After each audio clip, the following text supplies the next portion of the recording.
the movement of public transport vehicles and commuters for several hours. The measure has resulted in reduced traffic flow into the city and disrupted normal travel plans for many residents throughout the day.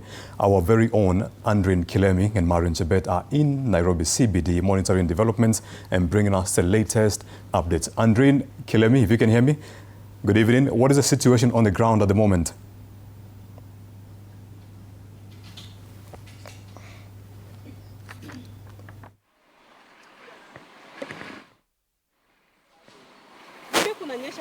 All right, a very good evening to you, Peter. We are indeed coming to you live from the Nairobi's business district, where just a few hours ago, these roads and these streets told a different story. But now what we can confirm, Peter, is that normalcy is slowly but surely returning into the city, with traders now parking after a day that many describe as uncertain.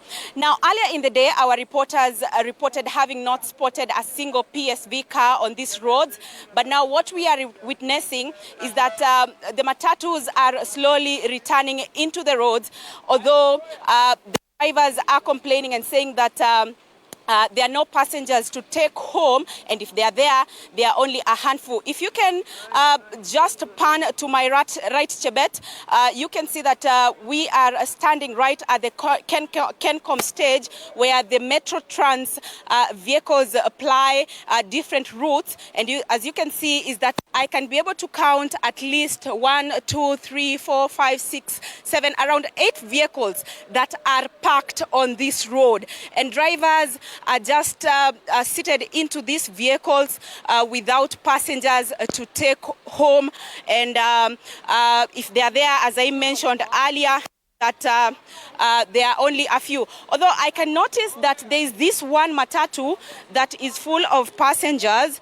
As you can see, not full, although they are going home. I think I can speak to one of them. Habari za sasa, wewe ni makanga wa hii gari au dereva, tueleze hali imekuwa vipi leo?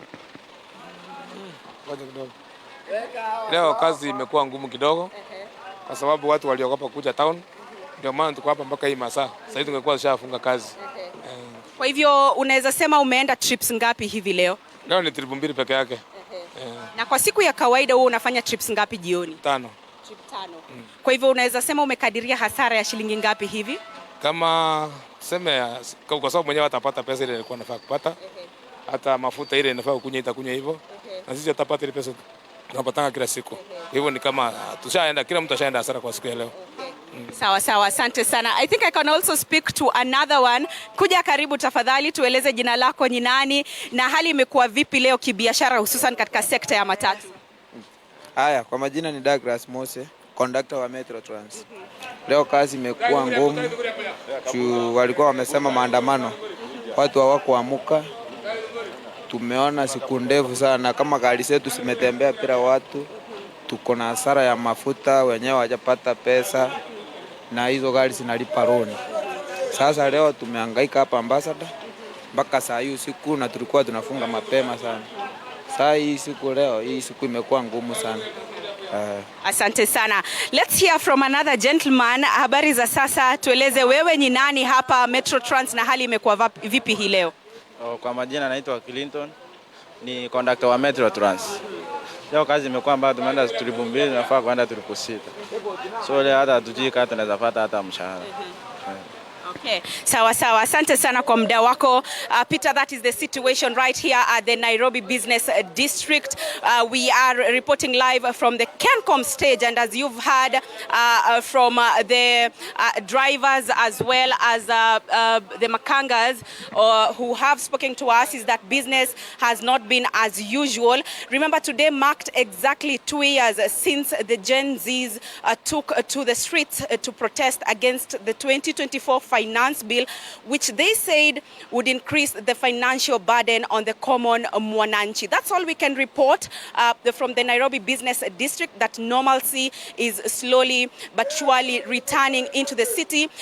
We have been able to spot a few pedestrians, probably those who work in the night shift, now have enough time and ample time to go about their business. Back to you, Peter. Thank you very much, Andrew Kilemi. We'll continue to monitor the situation and bring viewers updates as efforts to restore normal transport services continue.